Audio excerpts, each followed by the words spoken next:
Living the hard way is easy and living the easy way is hard. It's easy to order takeout food, eat pizza, watch TV, binge out on Netflix and do nothing. That's easy right now.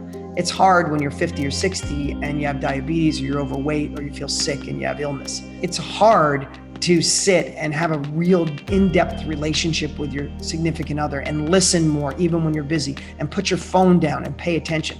That's hard to do now, but it's great when you can spend decades married and have a partner that's on your side, right? It's hard to be a good parent and listen and be there and read parenting books. It's hard, but man, it's great when you have a long relationship with children, even when they're gone, right? It's hard to start the business. You have to overcome obstacles. You have to overcome limiting beliefs. You have to overcome the people who tell you you're nuts. You have to work some more hours. You have to gain more capabilities. You have to go to coaching. That's a little hard right now. But it's way easier when you're older and you feel like you tapped into your full potential. You're living life on purpose. You have money and time freedom. That's easier. It's easier now to just say, I just work for somebody. They give me the paycheck. Life is great. But how's that going to feel at the end of your life when you're like, wow, this sucks. I could have done more. If you can find courage and be courageous, on the other side of taking that action is the confidence that builds momentum.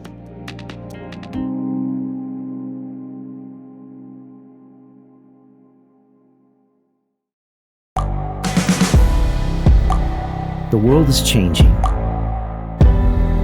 Inspiration is everywhere. It has never been so easy to connect, share, and bring people together. We're learning from others and finding the best in ourselves. Challenging our beliefs. Sharing our vulnerability. Overcoming our fears. Transforming ourselves so we can transform the world. How far can we go? This is London Real. I am Brian Rose. My guest today is...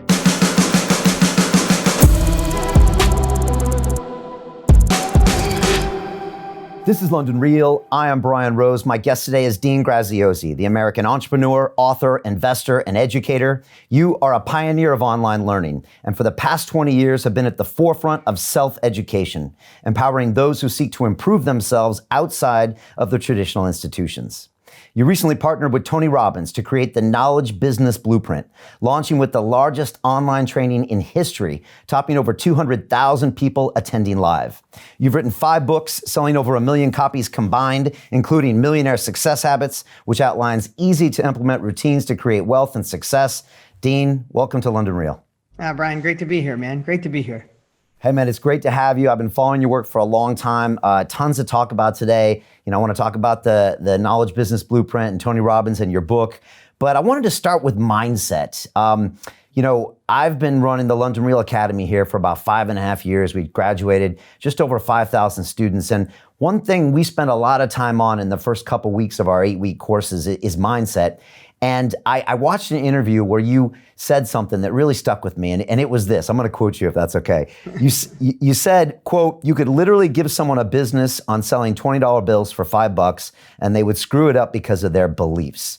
And I know you're being a little blunt there, and maybe you can qualify it, but maybe you could explain, how a lot of us bring baggage to the table sometimes, and without knowing it, we kind of self-sabotage ourselves, because I see a lot of my students that do this. And it's frustrating to me as a teacher because I'm like, I know you can do it, but you seem to block yourself. And maybe you could tell me, what are your views on this and how you see it with your students? Yeah, I'd love to share that. And I want to share, no matter what age you are, first off, Brian, congratulations on all you're doing, all the support and all the impact you've made on the world. And I know it's part of your heart and soul. So for those of you listening right now, you're in the right place. And today I'm here to serve. So whatever we can do to deliver value so you can take something from this interview and implement it in your life. Basically, take what serves you and throw the rest away, but what serves you, make it real. So I want to share something. Same thing you're obviously doing with your 8-week training, which I'm sure is amazing, is probably almost 2 decades ago, Brian, I was literally teaching people how to make money with cars. Because that's where one of my foundational pieces, my first self-education product is how to make money in the car business. And we were selling a decent amount. We were figuring this out, and thousands of people a month. And it always drove me crazy that like 15 to 18% of the people would refund the product. And I said, God, I got to make the product better. I want it, like it needs to be better. So this is no joke. This is probably 2 decades ago, Brian. I go to the customer service department. That sounds like a department. It was 3 people. And I put a headset on for 2 days straight. And I just listened to the calls. I'm like, put me on a call, anybody who's wanting a refund.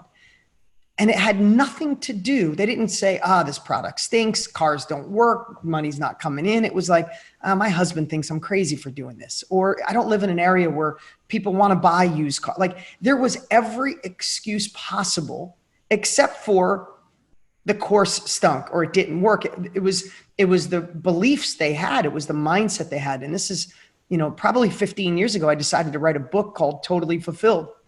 I was teaching people how to do real estate, invest in real estate and invest in cars. And I did a personal development book because I just knew their obstacles had nothing to do with what was in front of them. It had to do with them having the ability to just keep moving forward, right? It boils down to, it's hard to simplify, and you know this, Brian, but there's a certain phase of your life, probably in your 20s. If you're in your 20s and you're listening right now, you're like, yeah, whatever. I don't need mindset. Just give me that thing that makes me the money or fixes my relationship or puts me in shape. Just give me, I'm a hustler. I'll do it. But we're wrong. I would think mindset in my 20s was 10% and 90% was the thing. And now I realize it's 90% mindset and 10% the thing. And it boils down to one thing, a lot of things, but this I want you to think about is most of us think we need more resources. If I had support from my family, if somebody lent me the money, if someone would just show me how to do it, if this economy wasn't so messed up, if we didn't have this, president or the liberals or the conservatives or the Christians or the Jews, like we get all these things because we think if we had the resources, we could make it work. And what I realized at 51, looking back and having more success than I could have ever imagined possible, I feel blessed every single day of my life. It has nothing to do with resources. It has to do with resourcefulness and relentlessly being resourceful. And where does resourcefulness come from? It all gets foundationed in mindset. If you think you can, you can. If you think you can't, you can't. That sounds simple. You've heard Tony Robbins and a million other people say it, but maybe this is the first time you're actually hearing it. When you look back through time, you look at the founders of America, George Washington, or people who made shifts like Abraham Lincoln. You look at the best athletes that you may admire, or people who changed racism, or you look at Mother Teresa. They never had resources. They found a way to be resourceful. And when you go upstream, it's all anchored in the beliefs that you have.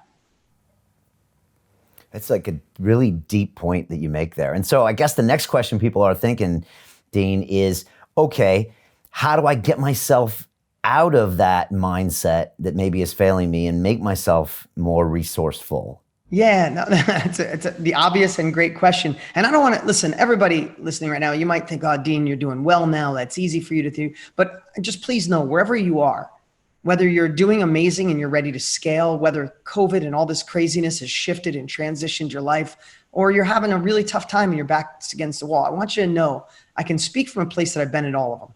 I lived in a bathroom with my dad as a kid because we didn't have heat in the rest of the house, just a little plug-in heater. I lived in a trailer park with my mom until we got evicted because she couldn't afford it. So I've been at that place.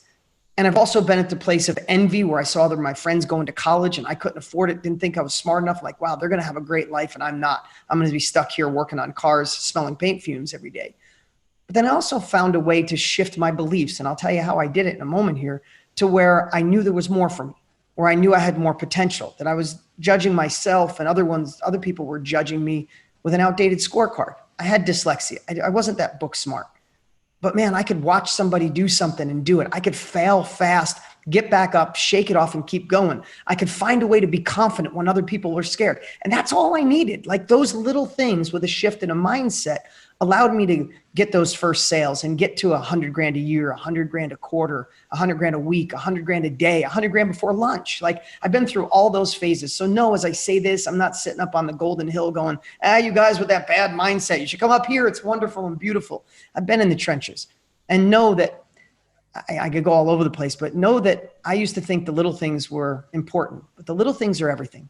And if you want to consider mindset a little thing, then know it's deeper than you think. So here's what I want to share. If even my dad's Italian. He's 84 years old. When I first started teaching my dad about my mindset shift, he's like, you're going to go jump up and down and listen to that foo-foo stuff. Get to work harder. Well, my dad worked his tail off his entire life. He never made more than 30 grand a year until I retired him when I was 30. And I've been sending him a check every week since then, right? Hard work didn't change his life. Not adapting a new mindset didn't change his life. So here's the thing. If you are happy where you are, then congratulations. It's so good to have you here. But if you're someone who wants to move away from something that's not perfect, or you want to move towards something that's better, know that your beliefs, your best thinking got you to this point. And the only thing that takes you to the next point, the next level of your business, starting the business, scaling the business, intimate relationship, passion, in shape, is new beliefs. It's like the beliefs that got you out of Egypt are not the beliefs that'll take you to the promised land. So what do you have to do? You just have to check them. You have to say, I could go to 3 million a year. I could go to 30 million a year. I could go to 50 million a year, but, and usually what follows that but is your current belief system. And you just got to find a way to shift it. And now that's kind of tactical, not really, it's more strategic, but question all beliefs. Every time you see something, you go to have a thought, say, I've literally been practicing this for 2 decades, Brian. I feel a certain way. I'm like, it's just a way I think. I'm like, what belief is making me feel stressed right now? What belief is making me happy? What belief makes me think I can do this? What belief thinks I'm an imposter right now? This is too big for me. I can't handle it. And I'm always checking those beliefs. But here's one thing I do know is if you always question your beliefs, you'll realize that there's ones that empower you and ones that take away your power. And not to be simple and show my depth of wisdom, but have less of the beliefs that cripple you and more of the beliefs that empower you. And I also look at this, the last thing, I know I'm going on a little rant here, but I always look as, especially being 50, I'm past the halfway point at 51. So that's a little weird thought process when you're past halfway, right? But I always think at the end of my life, at 100 years old, imagine looking back and say, I could have done more. Imagine meeting your maker, whatever your beliefs are. You're sitting with your maker and your maker says, how was your 100 years? Imagine if you said, life was good. My relationship was good. The thing I did for a living, it really didn't impact people. It didn't really light my heart up, but it was good. Like Brian, if you stayed in your old position, you would have made great money, but would you have been in the place you are now where you're serving people and loving what you do? We talked about that a little before, right? Just think at the end of your life, if you're saying life was pretty good, I was going to go for that, my own business, or I was going to scale my business, but I didn't think it was the right time. My wife or my husband really didn't support me. My friends thought I was crazy. I lived in this place in London, or I lived in this place in the States, or, imagine all those excuses. Could you imagine your maker just like holding his head going, oh my God, I make you human. I put you on earth. I give you endless capabilities. The only thing that stopped you is that you believed a situation was reality when it was nothing more than your perception of a circumstance. The only reality we all have, not to get like all foo-foo, the only reality we have is the perception of situations. If we're both together, I might see opportunity, I might see a new beginning, and you might see a new end, right? It's like the book, Who Moved My Cheese? When someone moves the cheese, someone sits there and goes, I want my life to go back to the way it was before COVID. I'm waiting right here till somebody fixes it. And someone else says, screw that, excuse my language, I'm going to find a new life I'm going to fight for. Same circumstance, just a different belief and different actions. Yeah, first of all, I love that book. It's Who Moved My Cheese, right? And so it's a great book. I think they've said that the definition of hell is at the end of your life meeting the person that you could have become. Oh, I don't think I've ever heard that. That just gave me chills. Yeah. And the thing about that statement is that it's the same person as you, but that person just made different decisions, which means they had different beliefs, like you said, and they just found empowering thoughts. But it's everything you have now. So it's the same biology, the same situation you're in now. And I think it was Jeff Bezos that called what he was doing his regret minimization hypothesis.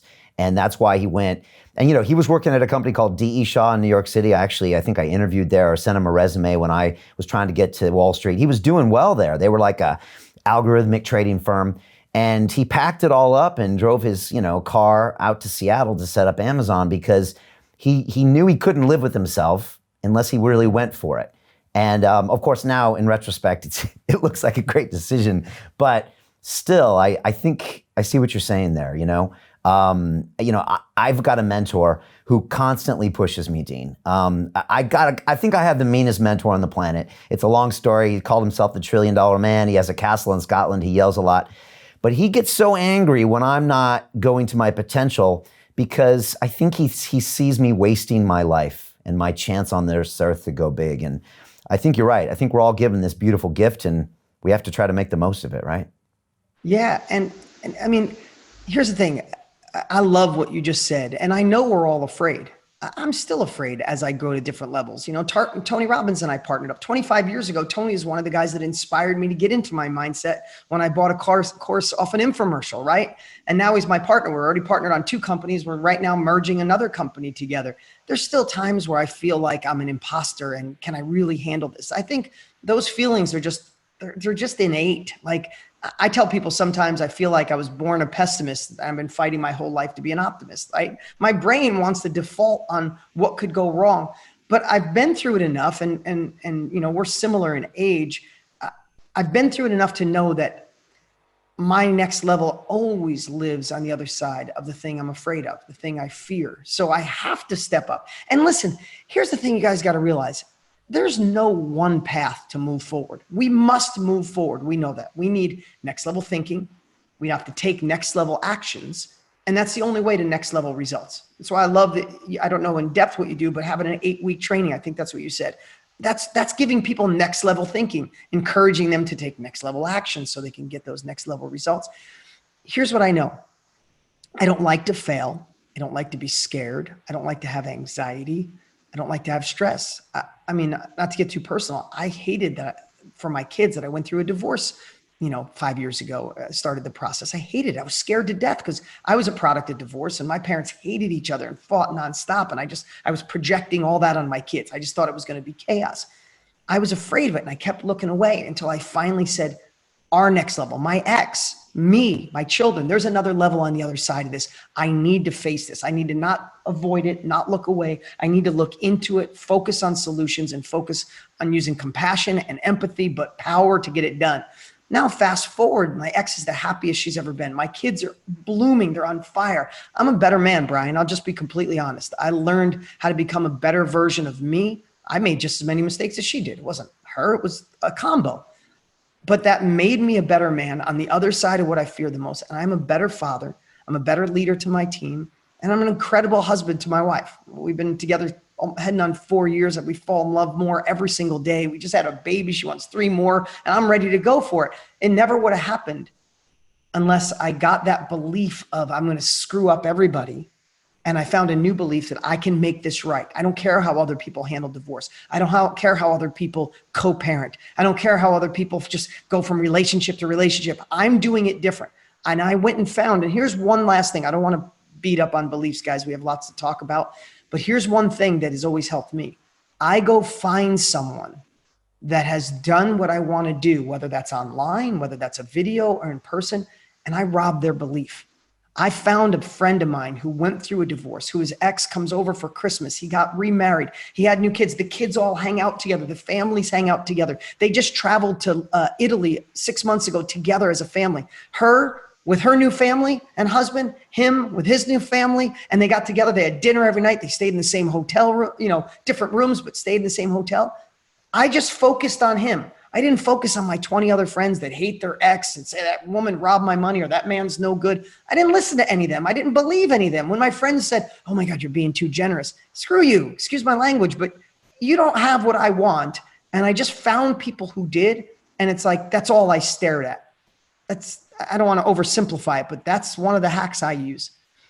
And what was one of the things that stood out when you spoke to that guy about how he behaved through this or how he acted? Like, what was something different than the kind of bitter divorce guys would say to you? He said, replace all your feelings, envy, anger, frustration with compassion. Bite your tongue, figure it out, and just focus on, in 10 years from now, do you want your ex to drop off the kids and out in the road, not even come in the driveway, looking the other way, and your kids are fractured and they have to have one relationship with their mom and one relationship with their dad, like I did. I had to lie to my parents because they hated each other so much, right? I became 2 people, one for my mom, one for my dad. And when I realized that kids get fractured and then They go back to therapy at 40 to try to get put back together. My whole end result was my kids can go back and forth to houses and feel zero pressure. And what that all boiled down to is I had to replace all other emotions with compassion and create a friendship with my ex. I'll just put it this way. On Mother's Day, my wife was sitting at the kitchen table helping my kids create Mother's Day crafts for my ex. And I walked in, I'm like, I got goosebumps talking about it. My kids don't even know that there's anything. Like, they transition from home to home. They can come here and talk about their mom, and they can go to their moms and talk about being here and not even know that there's not even the tiniest bit of tension. And that was my goal. And I just wouldn't accept anything else. And then I found people who'd already done it, and that fueled my belief. If I would have stared at people who screwed it up or went down a bad path, that would have been my belief as well. Yeah, that's so powerful, you know, and I was a child of divorce, and I know how, you know, when you have these little black holes in your past, like you said, you magnify them, they become these massive fears, and then you stay away from them. And if you have to confront them, then you project all the badness on it. And if you're not careful, you relive it that way. Yeah, I was on that path. I was literally, I was going down a path of anxiety and worry and fear until I shifted it. What do you tell someone, like, you're constantly recognizing it seems like you're watching yourself a lot of times in your life. So you're saying, okay, why am I angry here? Why am I reacting this way? Why am I feeling stressed? You know, that's a great place to be, but a lot of people can't even get there. Because when I started that's why I left the city in a banking career. I actually took a meditation course, and after like 4 weeks, I woke up one day and I said, Brian's super unhappy. He's been doing the same thing every day for the last 5 years. It's not making him any happy. Why doesn't Brian try something new? But it took me a shift to be able to observe myself. Do you have any suggestions to people on how they might be able to get in that mode? Yeah, really, really, really good question. Because sometimes you think, right, I was in that spot of not knowing how to shift and where do you go, right? And then you think, you think a mindset's going to fix my bank account or my marriage? Come on, like, give me a tool to fix it, right? That's our brain defaults of like, give me a path. But listen, let's just talk about it. How do you get in better shape? I'm not going to oversimplify this, but what if you worked out more and ate better? Like, you don't need magic, right? How do you fix a relationship? Be connected, listen more, have empathy, compassion. How do you start or scale the business? Focus on the things that move the needle, obsess on marketing, focus on solutions. Like, a lot of times the answers are in books. The answers are in courses. The answers are in next level training and workshops and masterminds, but we don't take the action. So I would just say to yourself, are the actions you're taking getting you the results you want? Like, that's a really powerful question. Are the actions you're taking getting you the results that you want? That's the first thing. And be honest with yourself. Listen, so many people are like, I'm blessed, I'm grateful. Yeah, you can be blessed and grateful and still not happy. Brian, you should have been blessed and grateful that you were making great money, living in New York City, living in London, but there was another level for you. So be honest with yourself. So honesty, and are the actions you're taking getting you the results you want? And then here's the part that I think could really shift you. It's 3 parts I'm going to share. Pretend it's 5 years from now, right now, literally it's 5 years from now. You're looking back and your life has not changed a bit, not a bit. You're still doing the same thing, taking the same actions. The relationship's still the same. The income's still the same. The career's still the same. Just after you listen to this, go take a minute by yourself, not even meditation, and just really visualize you're 5 years older. There's a couple more crow's feet, maybe a couple grays, 5 more pounds around the belly, and you're still doing exactly the same thing. Let that sink in. Between those 2 things, then you have this urge of like, well, what the hell do I do now, Dean? Now I feel terrible. Is just start spending some time and say, what if I shifted this one belief? What if I believed I could? What if I believed that what's going on with COVID is the beginning, not the end? What if I investigated what industries are actually growing in a time like this? What if I could do something at home virtually? If I could do something like Brian, something like Dean, I could start. Like, a different mindset can be shifted in just in a moment. And this is the last thing I'll say. I want to share this story really quick because I know, again, this little shift is not an easy task. Like, Brian started meditation. I got Tony Robbins' course. Like, sometimes you just need an interview like this or more videos. But one last thing, COVID hits. I have a friend of mine that lives in Utah, and he knows two restaurant owners. This sounds like a fable, but this is a real thing that happened just 90 days ago, 60 days ago. So COVID hits, shuts down the restaurants, right? These restaurants are a mile away from each other on opposite sides of the road on one street in Utah. They closed down. One of the owners is just furious. He said he's mad at China for inventing it, and he had a conspiracy, and then he's mad at the local government for making him shut down. Kind of like the way I envision it, doesn't mean he did, is like he crossed his arms and said, this is BS. Someone needs to fix this. And he didn't get his PPP, the stimulus money here in America. He didn't get it in on time, and he missed it, and just furious. A mile down the street on the opposite side of the road, there's a barbecue restaurant. That same weekend where he had all that fear and anger and shut down, these guys, him and his brothers, this is the story I was told, went to Lowe's, got all the lumber and built this like cool outside structure for drive-through. They went inside and moved the kitchen around so people could be 6 foot apart. And they switched their entire business over a weekend into a takeout. They literally are doing 3 times the business, crushing it. The other guy's business is still closed. Now, same time in history, same industry, same street, same city. One of them is going to look back in 5 years and say, that damn COVID, that damn president, China, they ruined my life. The other one's going to look back and say, that damn COVID, China, that president, oh my God, we have 10 places. What's different except the perception of the situation that was in front of them? I needed to tell that story because I know it's not easy, but start that shift, start analyzing those thoughts and beliefs. And I'll tell you, it'll take you further than you could ever imagine.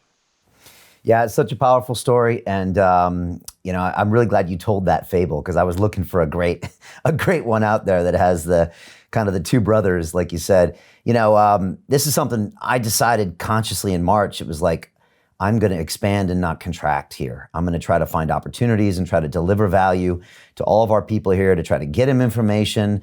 And that's what we're going to do for the next 3 or 4 months. And it was a real mindset shift. And I have a bunch of like personal trainers and mentors and stuff. And it was funny. Half of them, when I would text them saying, what are we doing? Half of them would say, the gyms are closed and everything's shut down and nothing. And then the other half said, guess what? Let's get on Zoom. Guess what? I don't want you to go do this. Guess what? It was just options, alternatives, solutions. Some people come up with problems. Some people come up with solutions. So I know it is mindset, but if you don't have the mindset, it sounds too easy, doesn't it? So I guess you get this a lot. Dean, tell me about the book itself, because it's called Millionaire Success Habits, but there's some real like deep stuff in there about mindsets and habits. And I was wondering if we could maybe just go through quickly some of those that just got you to where you are and got some of your students to the next level. Yeah, that book, I loved writing that book, and I'm glad the world loved it. I think we're at about 1 million copies of that book right now. And there's just so everybody knows, it's called Millionaire Success Habits. But I'll just be honest with you, there's no reference in there on how to actually make money. It's just what it says. It's not make $1 million. It's millionaire success habits.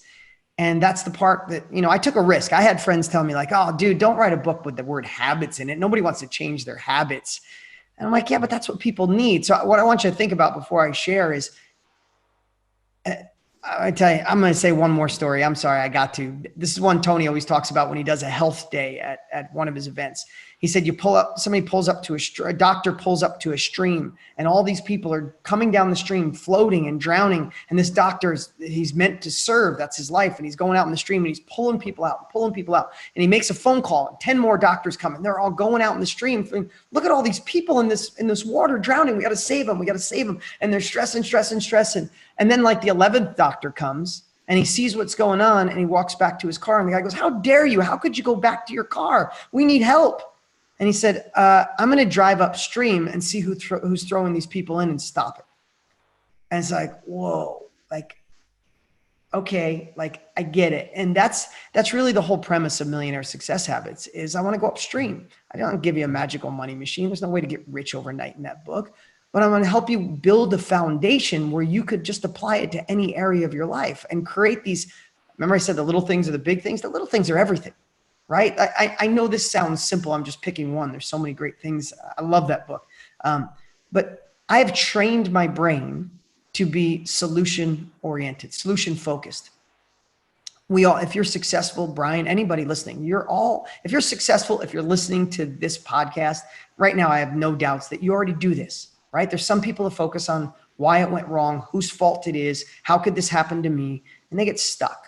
If you're here, I bet you you're not. But how do you shorten that distance, right? How do you not blame other people? Listen, blame is easy.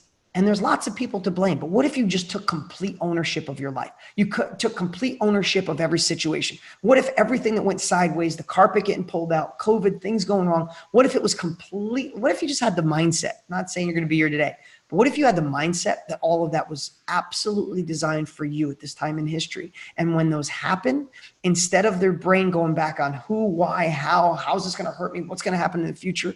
Your brain was just programmed as a habit to focus on the fix. That's what I teach my kids. I'm like, how do you focus on the fix?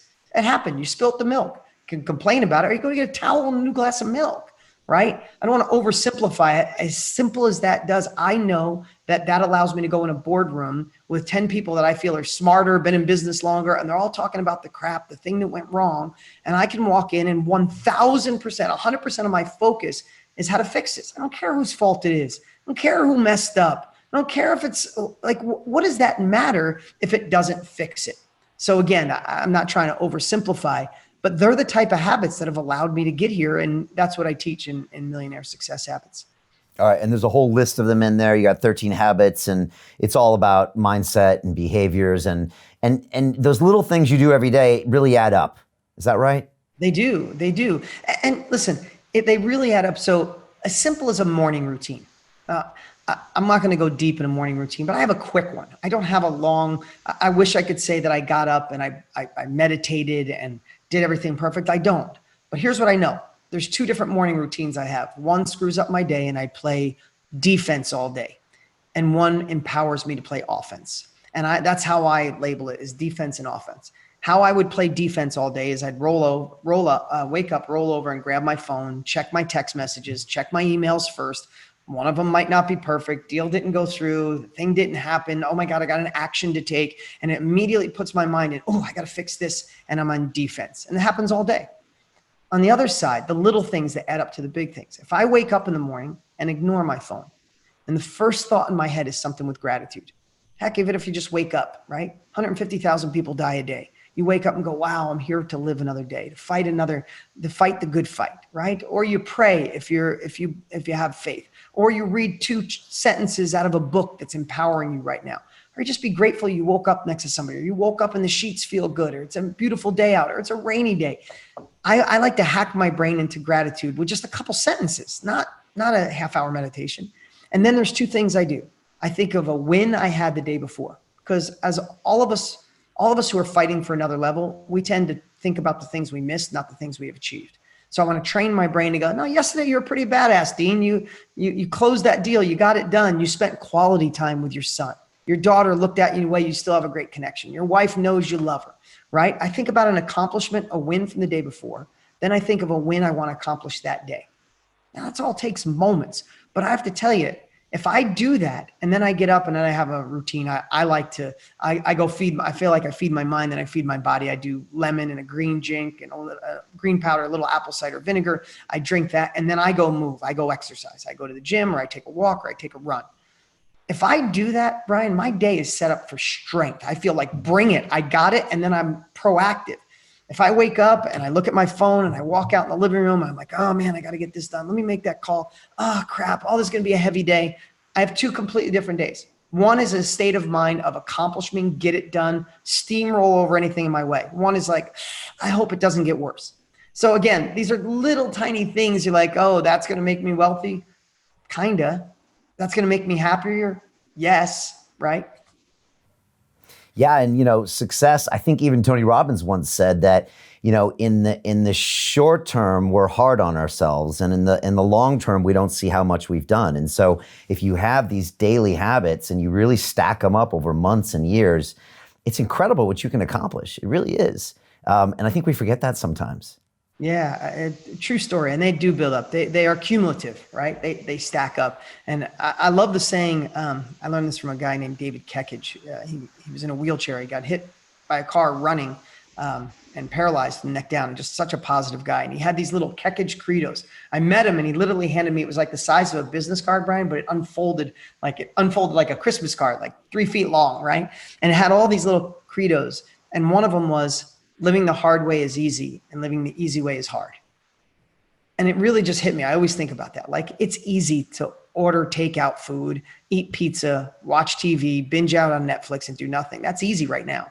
It's hard when you're 50 or 60 and you have diabetes or you're overweight or you feel sick and you have illness, right? It's hard to sit and have a real in-depth relationship with your significant other and listen more, even when you're busy, and put your phone down and pay attention. That's hard to do now, but it's great when you can spend decades married and have a partner that's on your side, right? It's hard to be a good parent and listen and be there and read parenting books. It's hard. But man, it's great when you have a long relationship with children, even when they're gone, right? It's hard to start the business. It's hard. Like, you have to overcome obstacles. You have to overcome limiting beliefs. You have to overcome the people who tell you you're nuts. You have to work some more hours. You have to gain more capabilities. You have to go to coaching and training like what you provide, Brian, and what we provide, right? That's a little hard right now, but it's way easier when you're older and you feel like you tapped into your full potential. You're living life on purpose. You have money and time freedom. That's easier. It's easier now to just say, I just work for somebody. They give me the paycheck. Life is great. But how's that going to feel at the end of your life when you're like, wow, this sucks.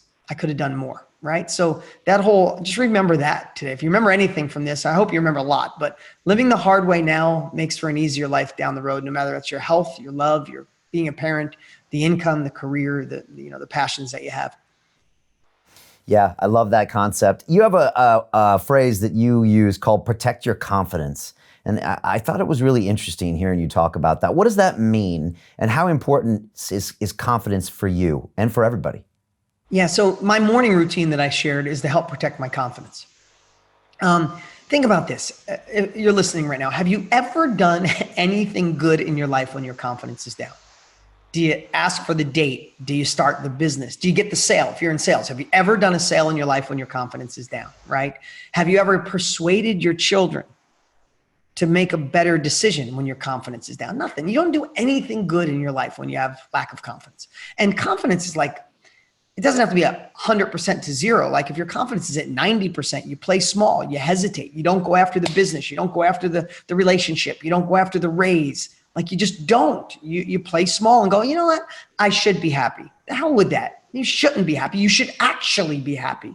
So confidence to me is king. It's key. And so protecting your confidence, I'm going to make this really simple.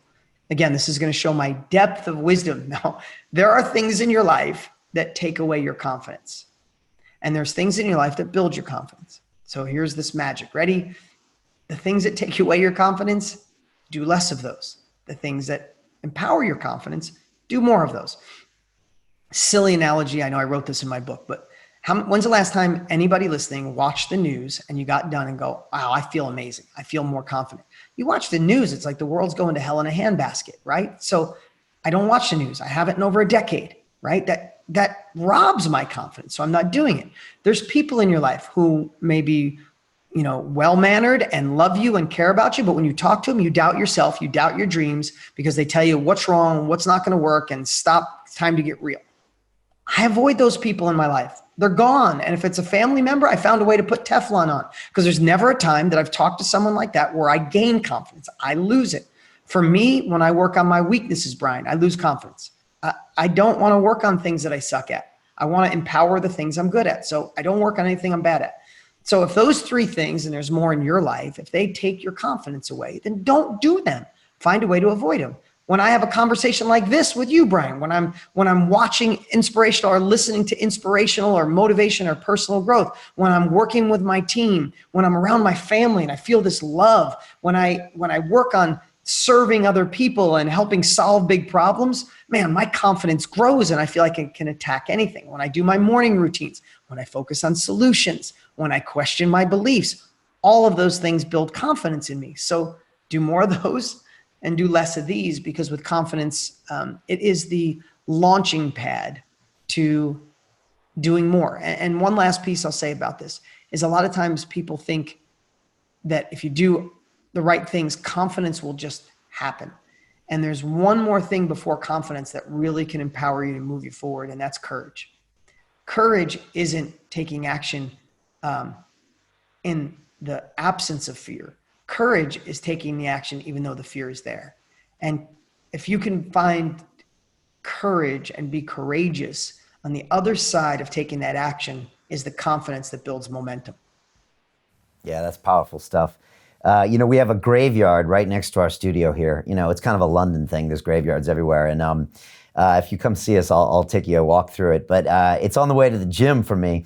And it's great because I always walk through this graveyard and there's people buried there from the 1600s and 1700s and 1800s. And I always look at the graves and think, does that person wish they would have, gone for it more? Do they wish they would have taken that extra risk or had the courage to, I don't know, ask the woman out, start the business, whatever. And I always think, of course they do, man. They wish they could have come back and done more and done those big things. And so whenever I'm faced with a decision, I'm always like, what would they do? They would be like, just go for it.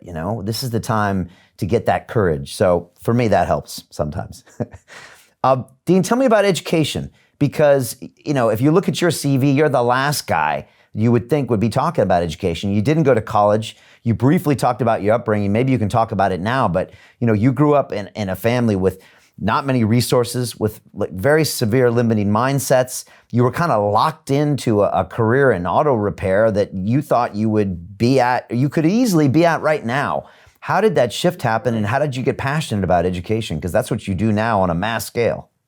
Yeah, and I think the word is alternative, right? It's alternative education, self-education, right? This isn't just knocking the traditional education system. I think it's got a lot of flaws. I think the world's been growing exponentially, and the advanced education, traditional education system has been growing linearly. Like, they just haven't caught up. I mean, if you took somebody just in our lifetime, Brian, if you took somebody just 50 years ago, not 500, if you took somebody 50 years ago and brought them and showed them what was going on in the world, they saw an iPhone that's got more power in an iPhone than President Clinton had in the entire White House and the entire CIA, more in this phone.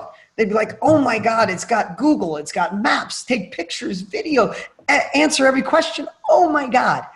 And then you took them over to a classroom. They'd look around and go, oh, it's the same as mine. Wait, no, it's different. It used to be a blackboard, now it's a whiteboard, right? Like, schools have not evolved. And the world's realizing that because there's a mass exodus of college. But what I didn't know, and why I'm so passionate about it, Brian, is because when I was in high school, and I did have dyslexia really bad, and I hated school, like, not kind of hate it. Like, I hated it because I felt embarrassed. I felt dumb. Couldn't wait to get out. But when I sat with my guidance counselor in 11th grade talking about what I was going to do the next year, I told her, definitely not going to college, not even taking my SATs. I'm going to work with my dad in a collision shop. She was like, oh, okay, no college? Listen, you're probably good with your hands. You could work on cars, or maybe you could go, there's a factory. There's only one factory in my town, Triple R Industries, and they made plastic bags, and they paid minimum wage. She literally told me I could go there and apply. And so many people are programmed like either college and or blue collar broke. You might as well go buy a 6-pack and kick your dog. Like, that's how I felt she was. And I knew there was more, but I really wasn't aware of self-education at that level of my life until just a few years later. I did get momentum, and I did start buying properties with no money down. And I had a car business, and then I bought a tow truck and built a tow truck company. And then I started building houses and subdividing land. So by 25, Brian, I was doing pretty darn good.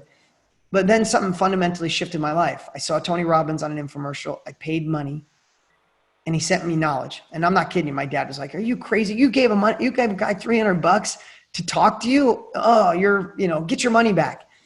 And what I realized is, like, it blew my mind that there was this other lane, right? It wasn't just no college and broke or college and perfect. There was this third lane of self-education.